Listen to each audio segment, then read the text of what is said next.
사건은 2010년 2월 10일 저녁 7시 18분경 119로 걸려온 신고 전화 한 통에서 시작됩니다. 아들이 집에서 연탄가스를 마시고 쓰러진 것 같다며 빨리 와달라는 어머니의 다급한 구조 요청이 이었습니다. 신고된 곳은 혹시 어디였나요? 5층짜리 주상복합 빌딩이었습니다. 5층짜리? 일반 주택도 아니고 주상복합 빌딩이다. 네, 5층 꼭대기층 전체를 통째로 쓰는 집이었고요.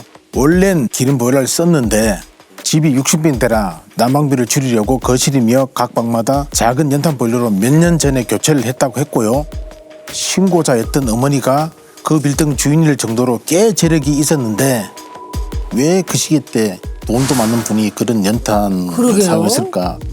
만약에 연탄을 사용하는 집이었다면 그 연기가 빠져나가는 연통이 따로 있었을 텐데 있죠. 어쩌다가 그게 이제 가스가 샜을까요? 당시 기록으로는 구급대원들이 집안에 들어섰을 때 매캐한 냄새가 났고 희미한 연기도 자욱했다고 돼 있었습니다. 그리고 거실 중앙에 있던 연탄 난로에 뚜껑이 열려 있었는데 거기서 가스가 샜던 걸로 기록돼 있었습니다. 냄새와 그 연기. 60평대 집에 연기가 자욱할 정도면 꽤 오랜 시간 동안 누출이 된 것 같은데 그럼 아들은 혹시 어떤 상태였나요? 구급대원들이 출동을 했을 때 이미 숨을 거둔 상황이었다고 했습니다. 작은 방 침대에 엎드린 채 발견됐고요. 부검 결과 4인도 일산화탄소 중독으로 나왔고요. 그럼 어머니가 아들을 발견했을 당시 외출했다가 돌아와서 발견하신 건가요? 아닙니다. 어머니도 집에 있었습니다. 에? 야, 이거 어떻게 된 거지? 어? 근데 어머니는 누가 하셨던 거예요? 네, 어머니는 안방에서 문을 닫고 계셨는데 깜빡 잠이 들었다가 연탄가스 냄새를 맡고 잠에서 깼다고 했습니다. 방문을 열고 나와보니 연기가 가득한 걸 보고 깜짝 놀라 아들에게 가봤다가 신고했던 상황이었다고 했고요. 그 혹시 아들이 좀 나이가 어렸나요? 아니요, 신체 건장한 40대 초반의 남성이었습니다. 야, 왜 못 깨어났을까? 뭐 낮술을 드시고 이게 좀 반응이 늦잖아요. 술을 먹으면 네. 워낙에. 부검 결과를 보니까 왜 못 깨어났는지 알 것 같았습니다. 사망한 아들의 몸에서 적정 복용의 최대 60배에 달하는 수면제 성분이 검출됐습니다. 아드님이 평소에도 혹시 수면제를 복용을 했던 분일까요?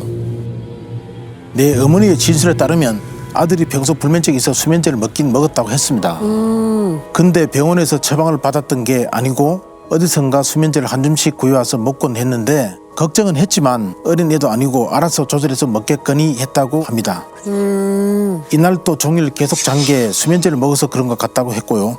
아니면은 본인 스스로가 자살을 하기 위해서 그 약을 먹을 가능성도 있나요? 이전 수사팀에서도 그 부분을 조사했는데 어머니는 아들이 자살할 이유가 없다며 벌쩍 뛰었다고 합니다.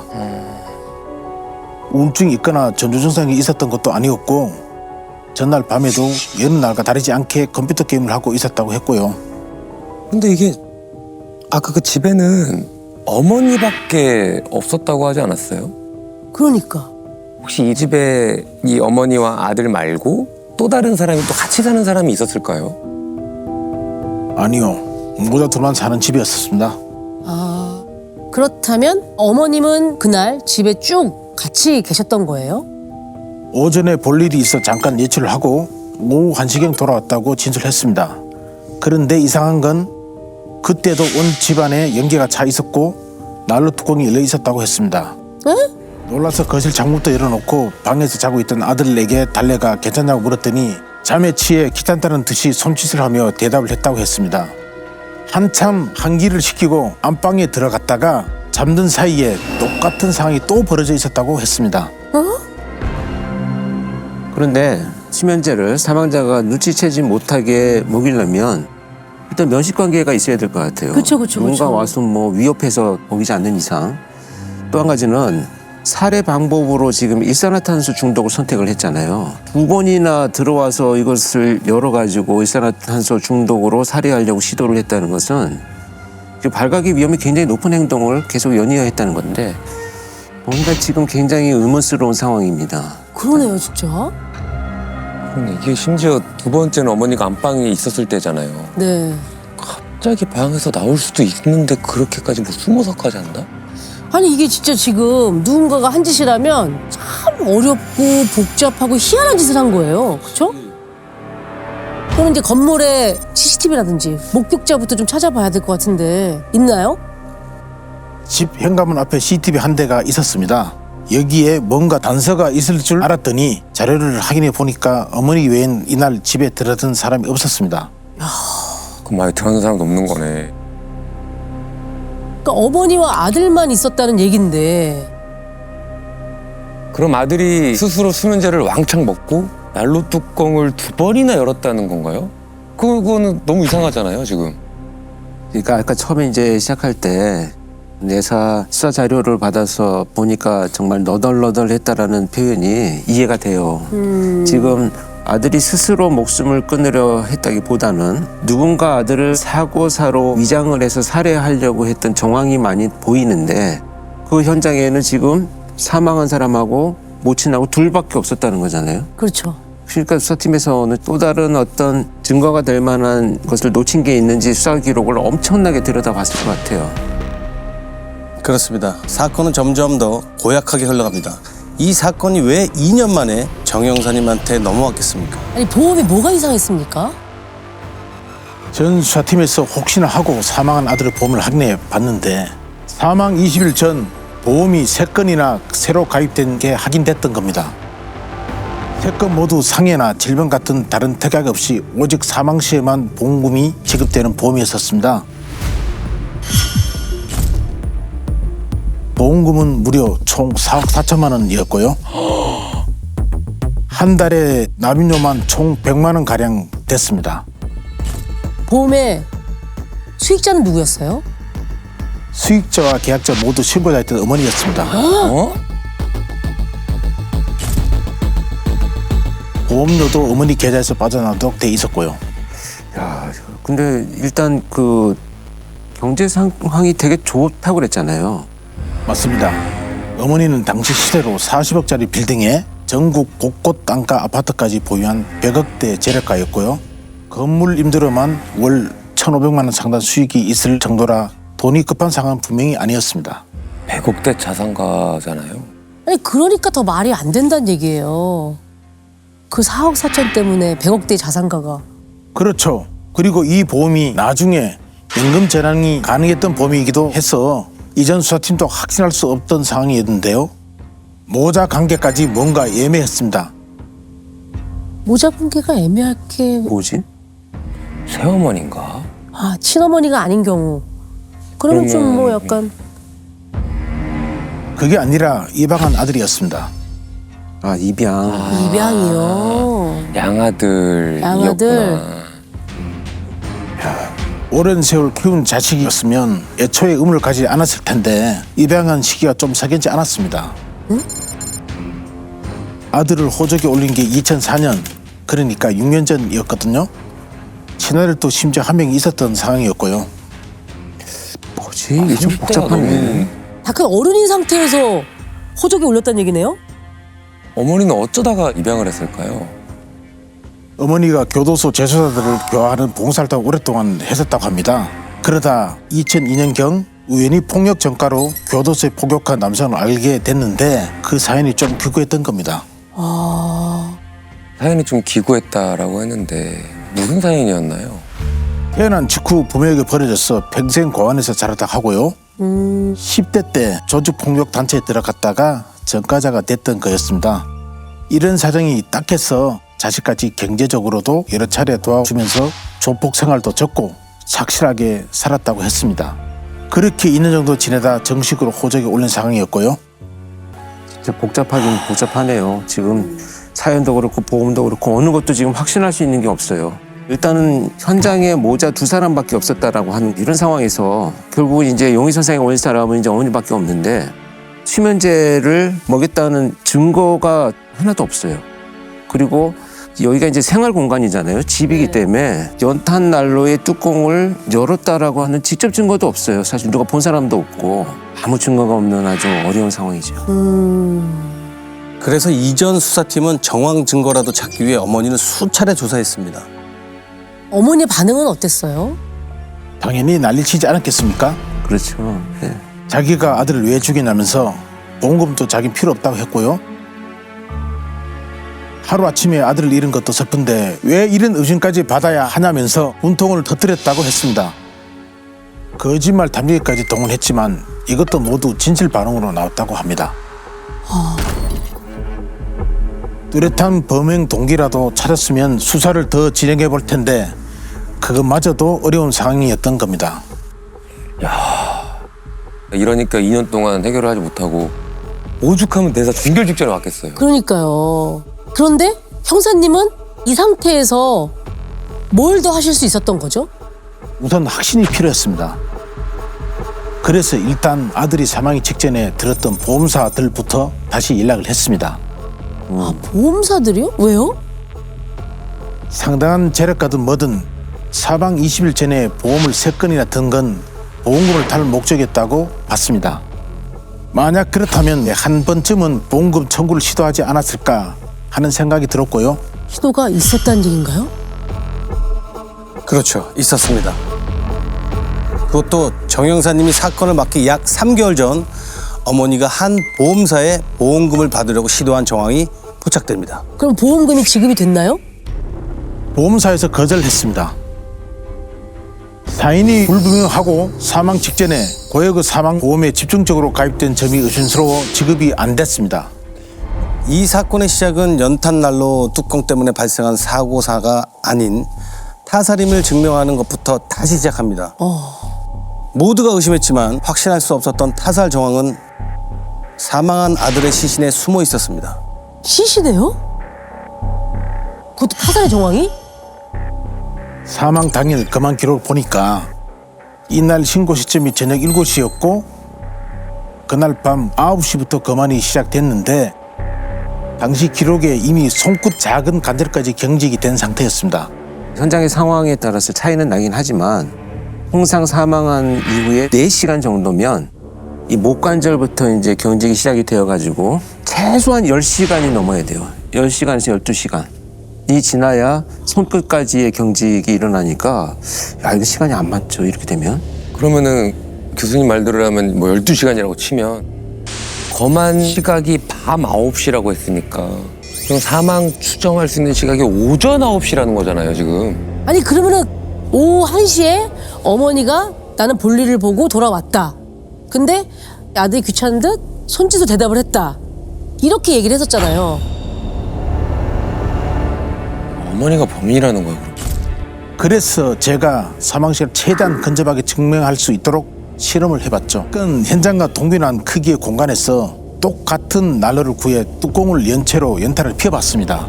시간 경과에 따라 일산화탄소 농도를 체크해 봤는데 피해자 혈액에서 검출된 일산화탄소 농도까지 되려면 약 4시간 정도가 필요하다는 결과가 나왔습니다. 그러면 사망 4시간 전부터 가스에 노출돼야 했다라고 한다면 새벽 5시경부터 연탄가스에 노출이 되어 있어야 돼요. 9시 정도까지 노출이 되어 있어야만 사망을 하고 그 시체 경직이 밤 9시에 손끝까지 오게 된다. 이렇게 정리가 되겠죠. 맞네. 그래서 어머니의 알리바이가 무참히 깨지기 시작합니다. 야, 이제 드디어 깨지기 시작하는구나. 그 어머니의 단독 주장 그 결국 깨지는 거군요. 그러면 그 2년 동안 깨지 못했던 어머니의 알리바이는 뭐였어요? 사건 당일 새벽 3시경 찜질방을 다녀왔다고 했습니다. 잠이 안 와서 갔다고 주장했고요. 그리고 오전 11시 반이 조금 넘은 시간에 집에 돌아왔다가 곧바로 다시 은행 볼일을 보러 나가서 오후 1시에 돌아온 거라고 주장했거든요. 새벽에 굳이 찜질방에 간 게 알바이를 만들기 위해 움직인 게 아닌가 하는 추정이 됐습니다. 게다가 새벽 3시 찜질방에 갈 때 아들이 컴퓨터 게임을 하고 있었다고 진술을 했는데 그 시간대에 아들 아이디로 게임에 접속한 기록도 없었습니다. 이미 그땐 수면제에 취해 잠들어 있었을 수도 있겠다 싶었습니다. 이젠 수사팀에서도 어머니가 의심돼서 수면제 처방을 받은 사실이 있는지 확인을 했는데 아들이 사망하기 이틀 전 소량의 수면제를 처방받은 걸 찾아냈습니다. 그리고 더 많은 수면제를 모으기 위해 이 범죄에 가담했을 가능성이 있는 또 다른 사람까지 확인한 상태였습니다. 가담자가 있었다고요? 누가요? 친아들의 아내인 며느리가 수면제를 탄 기록이 있었습니다. 이렇게까지 수사가 됐었는데 왜 전 팀에서는 이거를 마무리를 못했을까요? 당시 모두 본인들이 먹으려고 직접 처방을 받은 거라고 주장한 상황이었습니다. 수사 중에도 수면제를 꾸준히 탔던 게 확인이 됐고요. 그래서 입증할 방법이 없었던 겁니다. 근데 며느리가 정말 사건에 개입을 했다고 쳐서 수면제까지 처방을 받아서 왔다면 며느리는 또 왜 그랬을까요? 이해가 또 안 되는데. 정 형사님은 시어머니와 며느리의 연결고리를 찾아냅니다. 바로 친아들이었습니다. 아니, 아들은 뭘 한 거예요 그러면? 그 친아들? 제가 혹시나 해서 아들 것까지 포함해서 병원 처방 기록, 통신 기록, 카드 사용 내역, 컴퓨터 기록까지 다 모아 보니까 사건 발생 이틀 전 기록이 세 사람을 관통했습니다. 관통했다? 그것도 사건 발생이 바로 이틀 전에. 그게 뭐였는데요? 인근에 살던 며느리가 강원도에 있는 병원에서 스틸프란 수면제를 처방받아 구입을 하고 몇 분 후 시어머니한테 전화를 합니다. 그리고 어머니는 전화를 끊자마자 집 컴퓨터로 스틸프란 약 성분을 검색을 하고요. 비슷한 시간대 친아들이 자신의 휴대폰 메모장에 스틸프란 단어를 저장 기록을 찾아냈습니다. 범행 동기는 오로지 어머니에게만 있었습니다. 2년 전에 밝혀지지 않았던 아주 충격적인 비밀이 정 형사님의 탐문을 통해 드러납니다. 사건이 발생한 건물에서 가게를 운영하던 세입자에게 이런 얘기가 터져 나옵니다. 무슨 얘기야? 형사님, 그 사건 왜 다시 수사하는 거예요? 뭐가 또 나왔어요? 그때 제가 얘기 못한 게 있긴 한데 정말 망측스러워갖고 아니 그 전에 그 저희 가게 택배가 자꾸 사라져갖고 제가 그 주인 아주머니한테는 말 안 하고 가게 앞에 몰래 CCTV 한 대를 달아놨었거든요. 어머머머. 근데 택배가 또 사라졌네? 그래갖고 내가 CCTV를 돌려보는데 둘이 글쎄 막 끌어안고 뽀뽀하고 막 엄마랑 아들 사이가 아니더라고. 와, 이거 뭐지? 뭐 그 일이랑 뭐 아들 죽은 건 상관도 없겠지만 아무튼 그 둘이 몰래 좀 그렇고 그런 사이였어요. 근데 이것도 뭐 탐문으로만 나온 말인데 사실이에요 지금 이 말이? 저도 믿기지 않더라고요. 그래서 사망자 몇 안 되는 지인들을 일일이 찾아다니며 혹시 둘의 관계에 대해 아는 게 있냐고 물어봤는데 생전에 속내를 털어놓는 친구를 찾을 수 있었습니다. 그 친구 말로는 두 사람이 2002년경 처음 만났을 때부터 연이었다고 했습니다. 그 이후 동거까지 하게 됐는데 나이 차이가 많다 보니 주변에서 이상하게 볼 것 같아서 양자로 입양을 했던 거라고 했습니다. 친아들도 있었고 했는데 했는데도 불구하고 30대 중반의 남자를 입양한다는 게 그게 너무 의심 못했다 이거는. 두 사람의 나이 차이가 몇 살이었을까요? 19살 차이였습니다. 19살. 야, 그러니까 결국은 둘 사이에 갈등이 생겨서 이게 살인까지 갔다는 거잖아요. 야 애매하네. 이거 뭐라 불러야 돼. 이거 어머니도 아니고 양어머니도 아니고 자기야도 아니고. 와 진짜 이게 아들인데 애인이야. 당시 수사할 때도 상당히 머리가 복잡했습니다. 저들 입장에서도. 이거 와, 희한하네요. 지금까지 어머니라고 불러왔던 살인 용의자를 이제부터 최 씨라고 부르겠습니다. 이 사건에서 이상하게 풀리지 않았던 한 가지가 있었죠. 바로 범행 동기가 피해자의 친구 입에서 결국 흘러나옵니다. 친구 입에서 흘러나온 그 범행 동기는 뭐였어요? 피해자가 몇 달 전 고민이 있다며 찾아왔다고 했습니다. 집에서 다른 여자랑 자다가 최 씨한테 들켰는데 그 일로 최 씨와 크게 다퉈 쫓겨나게 생겼다고 했답니다. 결국은 질투심 때문이었던 거예요? 아니 그럼 보험 뭐예요? 8년간 쏟아부은 돈이 아까워서 보험금이라도 타낼 생각이었던 건가? 아니 거기에다가 지금 아들과 며느리도 지금 같이 공모한 거잖아요. 그러니까 엄마와 입양한 아들의 관계를 알고 살해 동참을 했던 거예요? 이제 꽁꽁 감추려했던 진실을 드디어 꺼낼 차례입니다. 형사님은 지금까지 정황들로 영장을 받아 어머니와 친아들, 며느리까지 3사람을 모두 체포합니다. 곧바로 3사람을 분리심문을 했는데 최 씨는 무슨 해괴망측한 소리를 하냐며 마음으로 얻은 아들이지 연인 관계는 아니라고 부부 관계를 부인했고요. 아들과 며느리도 모르는 일이라며 2년 전과 똑같은 진술을 했습니다. 아직 다 맞아요라고 인정할 거라고 생각은 안 했는데. 사실은 2년 전과 비교해서 직접적인 증거가 없는 건 마찬가지란 말이에요. 네. 그러니까 결국 계속 부인을 하면 또 방법이 없는 거 아닌가요? 공범관계는 늘 깨지기 마련이죠. 조사 시간이 길어지면서 점점 불안에 떠는 한 사람이 있었습니다. 아, 드디어. 그게 누구였나요? 며느리였습니다. 수면제를 사고 범행을 모의한 증거를 들이밀었더니 결국 어머니가 시켜서 수면제를 산 거라고 자백했습니다. 맞네. 울면서 그동안 거짓말 하느라 너무 힘들었다며 사건 이후로 수면제를 몇 번 더 산 것도 어머니가 지시한 일이라고 했고요. 며느리랑 그 아들. 혹시 이 2사람 어머니와 그 양아들의 관계를 알고 있었을까요? 눈치는 챈 것 같은데 몰랐다고 했습니다. 아들 부부는 끝까지 어머니가 먹을 거라고 해서 수면제를 대리 처방받아 사다 줬을 뿐 어머니의 계획에 대해서는 전혀 몰랐다고 했습니다. 다른 건 다 그렇다 치더라도 2년 전에 피해자가 사망했을 당시에 몸에서 수면제가 나왔잖아요. 그 순간은 뭔가 이상한 생각을 해야 되는 거잖아요. 그치. 그런 생각은 안 했대요? 아들과 며느리 둘 다 의심을 하고 있었지만 설마 사람을 살해했을 거라고 생각을 못했다고 했습니다. 이게 참 어디까지 미사일지 모르겠는데 긴 조사 과정 중에 며느리가 자백을 했잖아요. 그럼 최 씨도 인정을 당연히 했겠죠? 아닙니다. 진술을 바꿨습니다. 연인 관계였던 건 맞지만 둘 다 우울증이 있어서 피해자가 먼저 동반자살을 하자고 제안했다고 했습니다. 그래서 같이 죽으려고 며느리한테 시켜서 수면제를 모았는데 자기가 찜질방에 간 사이 피해자가 그걸 혼자 다 먹고 자살한 거라고 주장했습니다. 최 씨는 결국 법정까지 가서도 무죄를 주장합니다. 피해자가 평소 술을 마시고 사고를 많이 쳐서 스스로 괴로워했고 최 씨에게 미안해 죽고 싶단 말을 여러 번 했다며 황당한 주장을 합니다. 그러면서 이런 걸 증거로 내밉니다. 증거. 증거요? 이게 증거. 각서.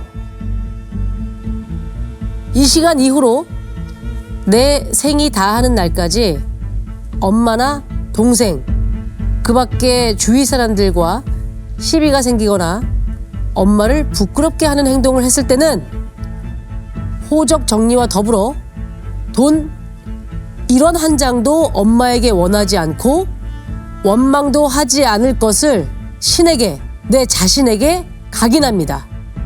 그리고 술 먹고 밖에 나가는 것도 허용하지 않을 것을 맹세합니다. 이게 뭐야? 피해자가 자살하려 했다는 증거가 이거라는 거예요? 이게 어떻게 증거가 되죠? 이 각서에는 엄마라고 썼네요.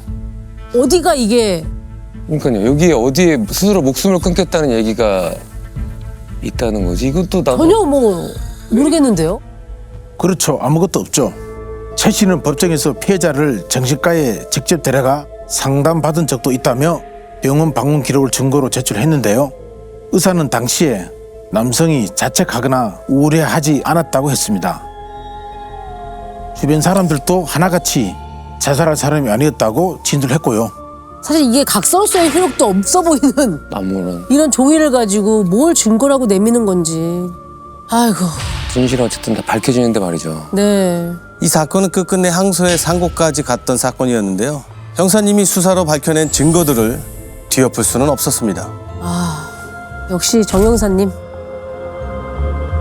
이 재판 결과는 어떻게 됐나요? 어머니는 징역 20년, 친아들은 징역 1년 2개월, 며느리는 징역 6개월의 집행유예 1년을 선고받았습니다.